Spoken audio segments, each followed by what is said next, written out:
Hey you guys, welcome back to my channel. So it's a really rainy September day in Paris. It's just got that kind of cozy vibe going on.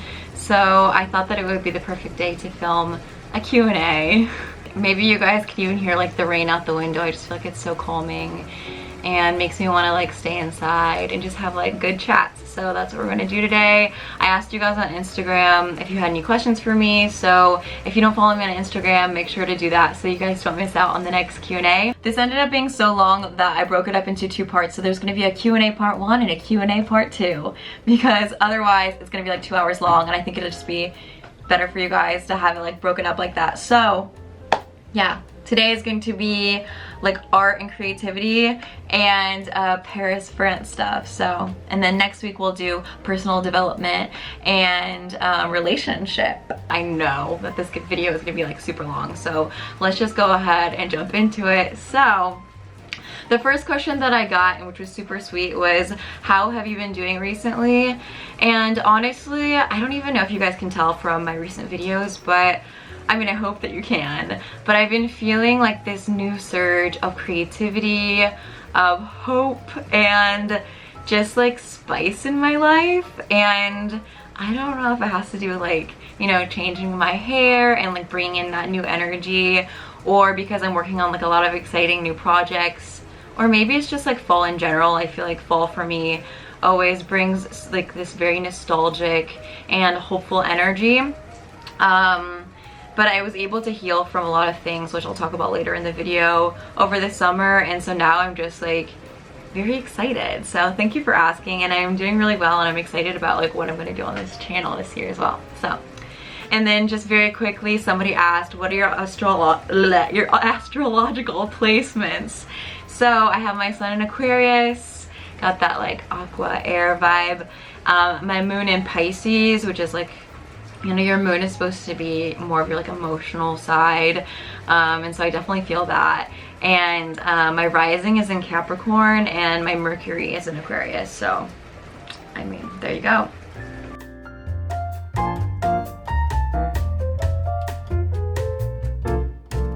The first question that I got is, do you create 7 days a week?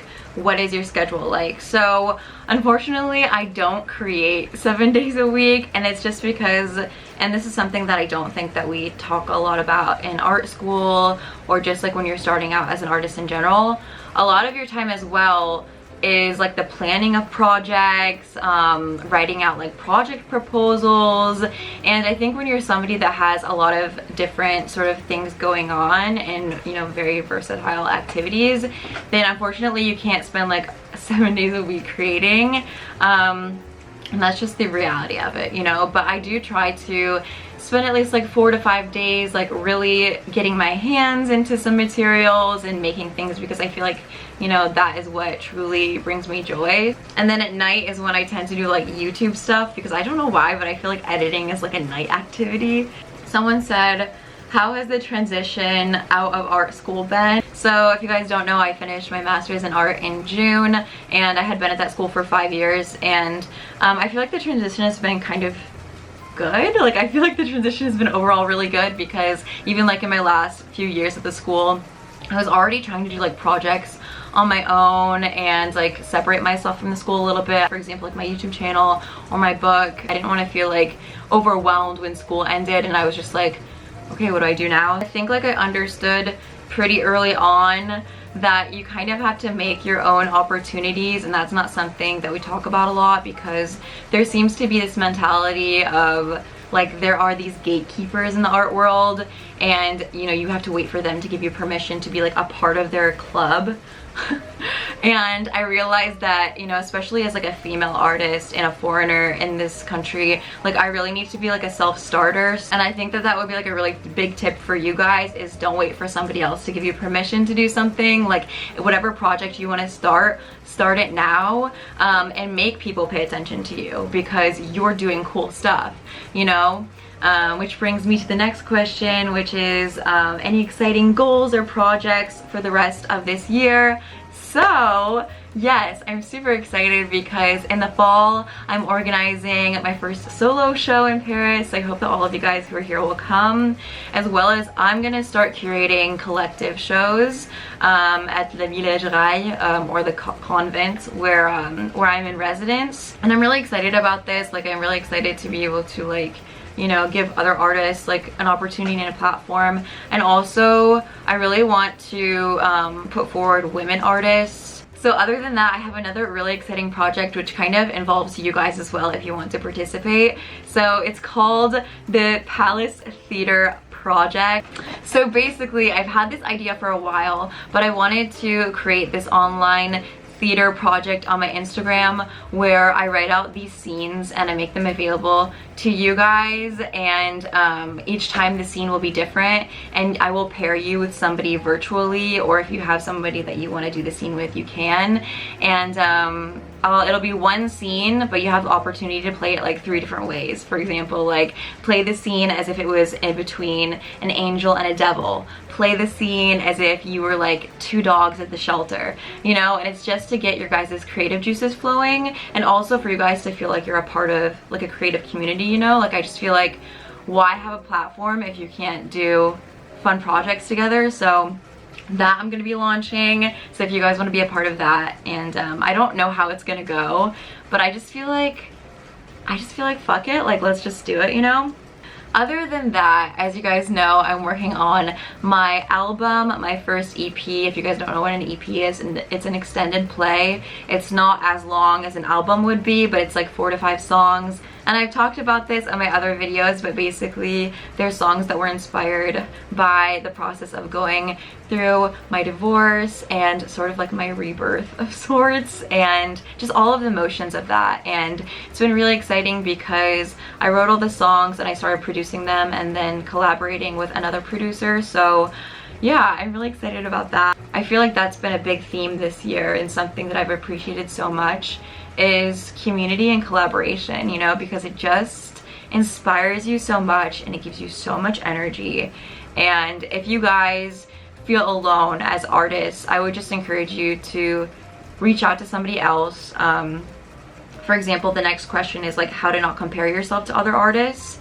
And I think that, you know, so often we're made to feel like we have to be in competition with others, or like there's only room for one person, you know, especially as females. So if there's somebody whose work that inspires you, like, try to do something with them, or like write out what it is about them that inspires you, you know, and try to integrate that into whatever you're doing. For example, I made like a list of artists that inspired me, and one of them on there was David Bowie. And I was like, what is it about him that inspires me? And it's just that he doesn't play by the fucking rules, and he's just so creative, and it seems like he has a lot of fun with what he's doing, and that's what I want to do, you know. So I think that, you know, especially when you're first starting out, and maybe you're in school, it's really hard not to compare yourself. But whatever you like in somebody else is a reflection of yourself, you know. So ask them to collaborate, you know.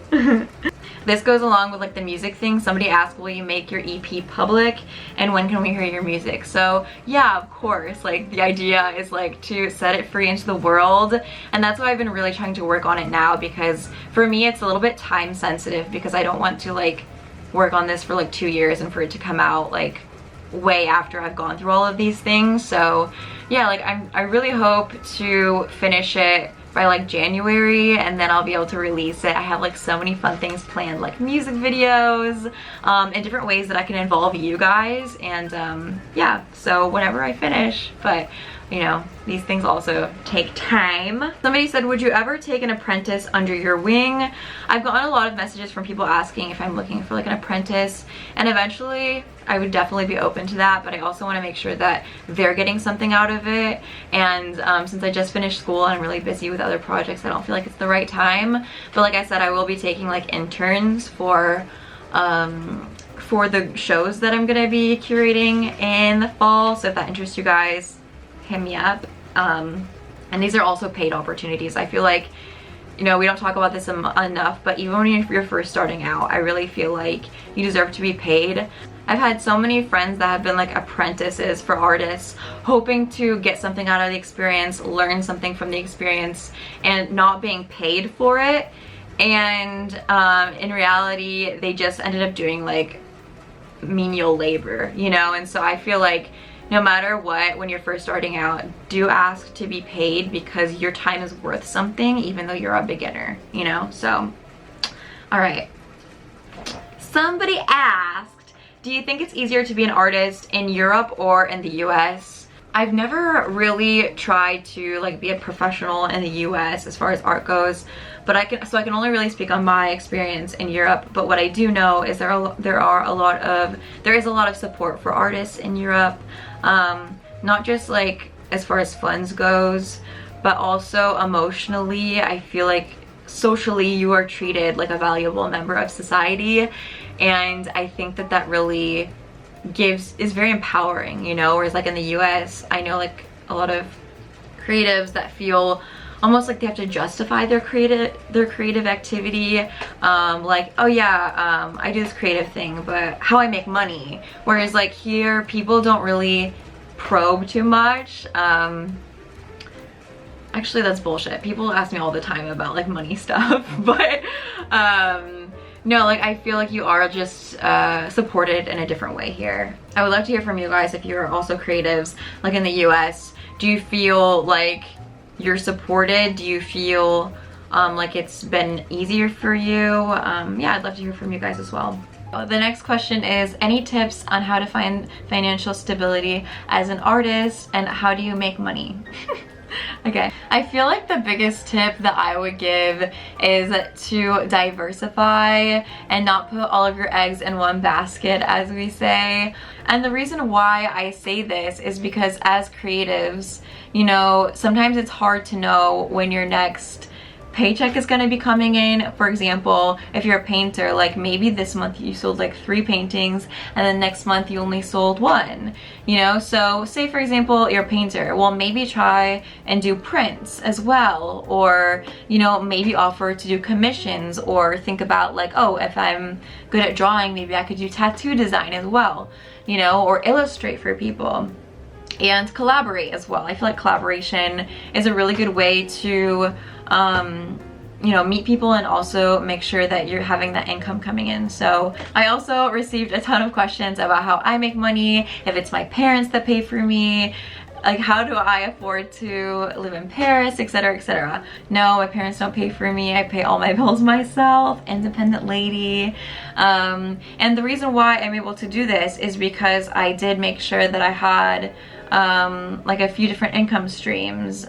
So I have YouTube and AdSense, for example. Whenever you see an ad on a video, I get a certain amount from that. I also do sponsorships with YouTube, so that's a big part of my revenue. So whenever you see a sponsor in a video, that helps me to continue to create, you know, videos for you guys and content, as well as I have Patreon and a Patreon community, so that adds another revenue stream. So, you know, if ever I don't have a lot of sponsorships in 1 month, or, you know, the views have gone down, I don't really have to worry about it. And I also, you know, have created like a little community there. We have like, you know, meetups, and it's just like a really nice safe space, and for people who also enjoy my content to be able to support me. So that's like the YouTube part of it. And then as well, like this year I started selling prints, which has been really great.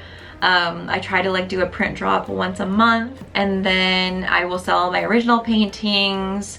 And what's really great is like when you have diverse incomes like that, you don't have to feel like you're like struggling or like pushed to make a certain type of painting or work of art that will please people, because you're like, well, you know, if I sell, it's great, but if I don't, you know, I still have like these other revenue streams, and it takes pressure off. The last way that I'm currently making money is I published a poetry book. And what's really great about that as a revenue stream is I put in the work one time, and now it's out in the universe, but it continues to sell each month. So then it becomes what I call a passive revenue stream, because I'm still making money every month, but I don't have to do anything except for like, you know, sometimes I'll mention it in my videos. And you can also consider like your YouTube videos passive after you publish them, because people are still watching them, like my old videos, and they're still getting ads on them. So like I said, try to diversify as much as possible. Try not to put all of your eggs in one basket. And I feel like the most important is to be able to create without feeling that pressure on your shoulders, you know? So somebody asked, what was the most difficult part of publishing your book? When I launched the book, I sort of made like a Q&A all about the book, so I feel like I might have answered that in that Q&A. But basically just like the timeline of the formatting, I'd say that was the most difficult part. And then the last question in this section is, do you feel like there are more opportunities for male artists than female artists in the art industry? Hell yes, I do. And that's just not like a feeling, that's statistics, baby. So I wrote this down so I wouldn't forget, but there was a data analysis of 18 major US art museums, and they found that their collections are 87% male and 85% white. So I'm just gonna let you guys sit with that. At the Art Basel fairs, you know, like those big art fairs in Miami, Hong Kong, women make up only a quarter, so 25% of the art that is shown over the last 4 years. And even though it would seem that women occupy a lot of spaces in the art world, I think it's like half and half even, they are underrepresented in leadership positions. But I also don't think that this is something that is unique to the art world, and it's not necessarily always very explicit. For example, when I do an appel à candidature, which is like, you know, an open call, they're not going to say on the form like only men, but like I said, when you have all male, you know, at the top in the leadership positions, I think they're going to be more sensitive to men's work because they can relate to it more. So yeah, that is one of the reasons why, and a lot of the projects that I am developing in the fall, I want to do like women only shows. I really think that as women in this space, we need to lift each other up, not be in competition. We need to collaborate. We need to like girl fucking power. You know what I mean? So to answer your question, yes, I do feel it, but also I'm gonna do something about it. You know what I mean? So ladies, where you at? Let's move into like something a little more different and lighthearted. So okay, let's do like France and Paris.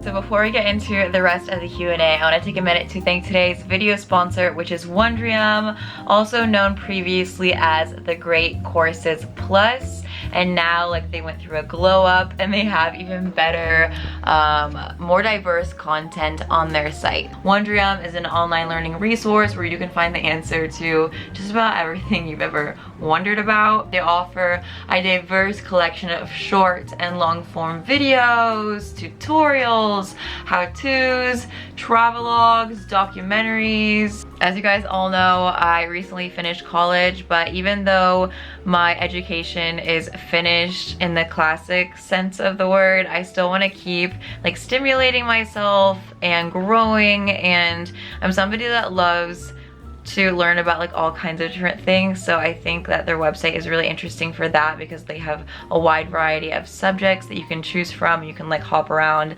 depending on what you want to learn about that day. I recently started getting into their 21-day meditation challenge, which is all about how to use gratitude to help reframe your thoughts and to practice mindfulness on a daily basis. So if this sounds interesting to you guys and something that you want to check out, they're actually offering a free trial. All you have to do is go to www.wondrium.com/purplepalace, and that's also going to be linked down below. Go ahead and check it out. You have nothing to lose. It's free. We love free.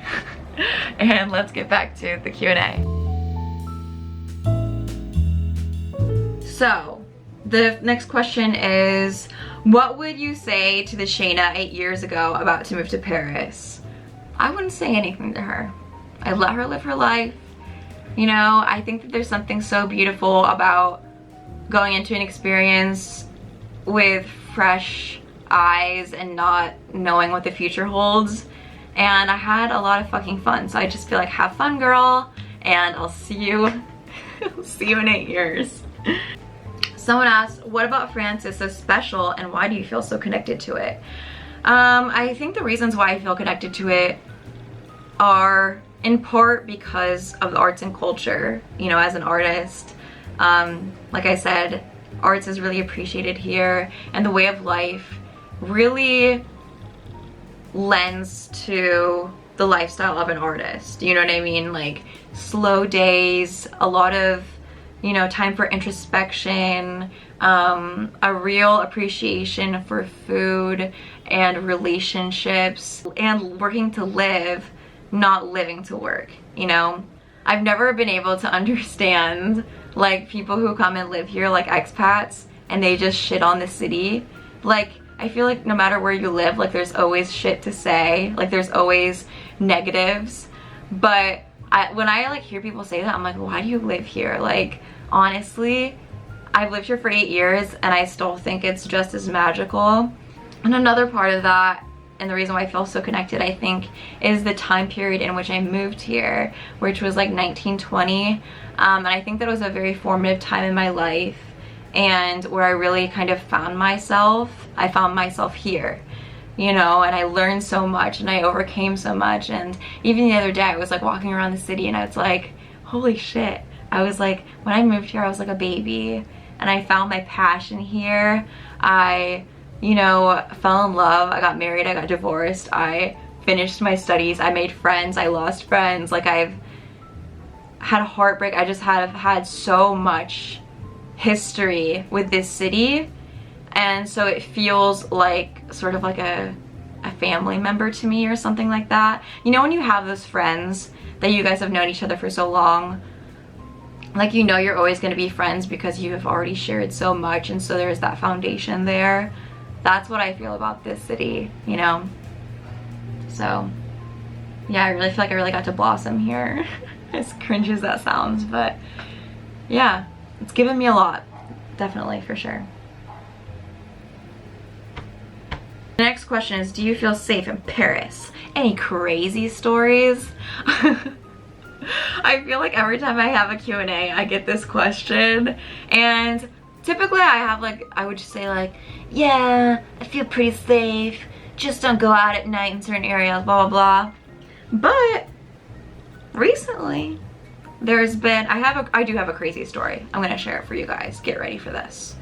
I didn't share it. This happened like a month ago, and I didn't share it at the time when it happened because I was already going through like so much shit, and I was just like starting to feel good after going through a lot of shit, and so I didn't want to like come back with like this really crazy story. So hold on, I need water. I'll be right back. So the other day, no, this is like a month ago, I was visiting my friend in her art studio at this Festival d'Art, and when I was leaving, I had opened the door. This is like midday, mind you. And so when you leave the building in Paris, when you open the door, obviously there's like a sidewalk, then there is the bike lane, and then there is like the street where the cars go. So I opened the door to the building, going out into the sidewalk. I step 1 foot out onto the sidewalk, so like my hip is out, and bam! I get railed into by a bicycle at full speed into my hip. And it was like to a point where like I was like so not expecting it, and she was going full speed on the fucking sidewalk, but like right next to the door. And I was like, in the moment I didn't have time to process anything because I was just like so shocked. And I ended up having to go to the hospital and stuff after it because like the injury was so bad. Like there was a huge bruise, and I was really scared for like having like a blood clot or something like that.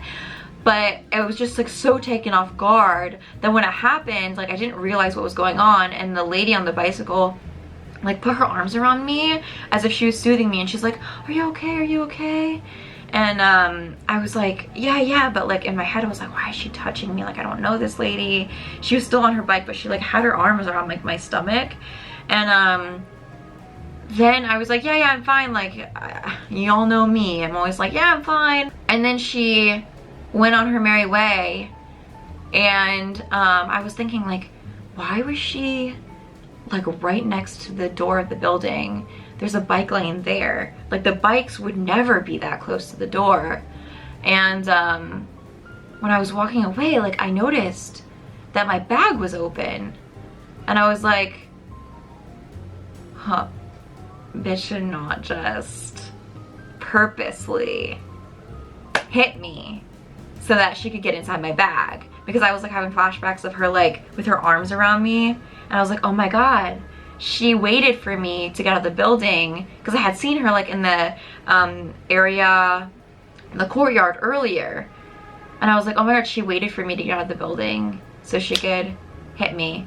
But this, I was like, no, that's not possible. How could that be possible? Like no one would actually hurt you like that just to get inside of your purse. So yeah, anyway, after I got hit, and I think I was like still sort of in shock, but I decided to like maybe like walk around a little bit. Like it was supposed to be like my day off, so I like had planned to like go out to lunch with myself. And I was in an area that I used to live in, so I was like, I knew like some cafes and things like that that I wanted to go to. And I was walking around like sort of limping actually, because I was really hurt. And I knew it like as soon as she hit me in the hip. I was like, fuck, like that's actually gonna cause some damage. So yeah, I was like walking over by the canal, which was pretty far from where I initially had gotten hit. And as I was walking, I randomly see the girl, well, I should call her a lady. I saw her again, and she was sitting on the ground with like homeless people, like, and they were like counting money. And it was then that like it clicked in my head, and I was like, oh God, like she had like tried to get into your bag, and that's why she hit. Like all of these sort of red flags like clicked in my mind. And she looked up at me and she said, did you follow me here? And she said, est-ce que tu m'as suivi? Tu m'as suivi? And I was like, no, I was like just like me, like with my fucking injured hip. I was like, no, I was just walking around and like randomly ran into you. And she was like, why? And I was like, I'm not gonna like do anything. I'm just like surprised. And I had like checked my bag like 3 times. She wasn't able to get anything because I like had it like this. But yeah, like I walked away from that like feeling really sad, because I realized that it wasn't an accident and she hit me on purpose. And like before, those were like doubts that I had in my mind, but then when I saw her on the ground like counting the money, and then like her reaction when she saw me again, it just became like very clear like that was, because the whole thing was just too weird. Like nobody has their bike on the sidewalk next to the door like that. Like there is a bike lane, so to do your bike right next to the door people open, like, and then seeing her like waiting sort of for me to come out, and then all the rest of this stuff, how she like, it just was clear to me that that was what was going on. And so I left feeling really sad, because I was like, it just fucking sucks that like somebody, I understand like being in a situation where you don't have a lot of money and then having to do what they have to do to get by, even though I don't agree with it, you know, but hurting somebody to get into their bag, like that's just like another level, and it just made me really sad. So after that I cried, because I was like, that just makes me so sad. But there was like a light at the end of the tunnel, so, because after that I went to like this cafe to get cheese sticks and a glass of wine, because I felt like I kind of deserved it, because I was having a rough day. And the light at the end of the tunnel was, there was this Polish girl sitting next to me, and I had like turned around to ask her for the time, and we ended up talking for like 4 hours at the cafe. And she was honestly one of the coolest people I've ever met in my whole life. Like we switched tables and we like sat together and until like the sun went down, because it was just like, she was such a cool person. And had I not gotten her, I never would have went to the cafe and sat and met this really cool person. So I left that exchange like with her feeling like very high, because those are the sort of people that I want in my life, is like really inspiring people. And it just made me realize like, you never know who you're gonna meet, what kind of friendships you're gonna cultivate. Anyway, that was like a long-winded story to tell you guys if I think Paris is safe or not. I mean, shit like that happens. I've lived here for 8 years. something like that has happened to me one time. And then another time when I was going into a building, there was this guy like that kind of like followed me in and tried to like, you know, but I got away. So yeah, like in any city there can be dangers, and you just, it's always like when you let your guard down or you're not expecting it, you know. So but having said that, I don't think it's any more dangerous than any other city. And in 8 years I've had 2 incidents, so yeah. Someone said, what helped you learn French so well? I'm just gonna short and sweet this answer because I feel like this video is getting really long. But yeah, just when I moved here I didn't speak any French, and what helped me learn is speaking with people, like being sur place, like being here and going to conversation exchanges, and just getting practice really speaking the language, because I feel like oftentimes in classes you're in a classroom but you're not really learning and practicing the language, and if you can't speak it, then what's the point, you know? So really just like being very motivated to be able to speak, and that, you know, at first you have to like swallow your pride and like be okay with looking stupid at first, because you are gonna make like a ton of mistakes, but you know. So that was that, like that's how I got like the base. And then after that, like I met my boyfriend and my ex, and by that time my French was good enough where we only spoke French together, and then that just like made it even better. And you know, I went to school here and like all my classes were in French, so you know, I've been here for a long time, so it's not like it happened overnight. The next question is, if you were to leave Paris, where would you go? So I talked about this in one of my recent videos, but for some reason to me Amsterdam has always seemed like a really cool place. Like weirdly I went camping in Amsterdam. They have a campsite, and the first time I went I didn't have a lot of money, so they had this campground and I went camping there, and it was awesome. They had like amazing breakfast selections and a lot of animation, and I just think it's a really cool city, and they have a lot of opportunities for artists. Having said that, I feel like I'll always have like a base in Paris, and if I go to other places it'll be like a month here and there, 2 months. So yeah, we'll see what the future holds. Someone says, what is your most embarrassing moment in France as a foreigner? So I don't think that this really has to do with me being a foreigner, but I had like a really embarrassing moment when I first moved to France and I was an au pair. So, and this happened like the day after I got here. So, okay, when I first moved here, I was an au pair. This was like many years ago. This was like 8 years ago. And if you guys don't know what an au pair is, basically an au pair is a nanny, and you either live with a family or you have your own apartment. I had my own apartment, but they had kept the old au pair there. Hi Bryony, if you're watching this, because we did end up staying friends. They'd kept her there for the first week that I was there to train me. And she was super sweet, because the first night that I was here, or maybe it was like the first or second night, she was like, let me take you out to the city, you know, like she introduced me to her friends, she took me all around, like we went to some cool places, we went to a boat party, like we went to the Eiffel Tower, we did everything, and she didn't have to do that, so that was really sweet of her to do that. But as it was my first night, we definitely drank a lot, and like I was just like fresh off the plane, like so excited to be in Paris. I hadn't started my job yet, I was just like training, and I think this was even like a weekend day, so I didn't have to worry about like being at work the next day or anything like that. But here's when the embarrassing part starts. So that night I was like on the end of my period, which was fine, like whatever, I was out having time of my life. However, the next day when I woke up a little hungover, I like didn't remember taking my tampon out, and I was like, oh my god, I know that I didn't take it out last night, like I would have remembered that, and now I can't find it, like it wasn't there. And obviously you're not supposed to go to bed with a tampon in, but at the time like I would do that sometimes, so don't do that. But yeah, I was like, I don't remember taking it out and now I can't find it, and so I was convinced that it had gotten lost up in my uterus, and I just like couldn't find it.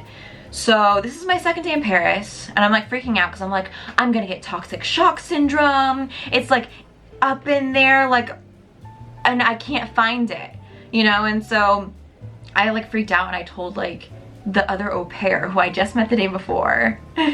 I was like, look, I need to go to the hospital. Like, I need to go to the gynecologist or something and have them take it out because I can't find it.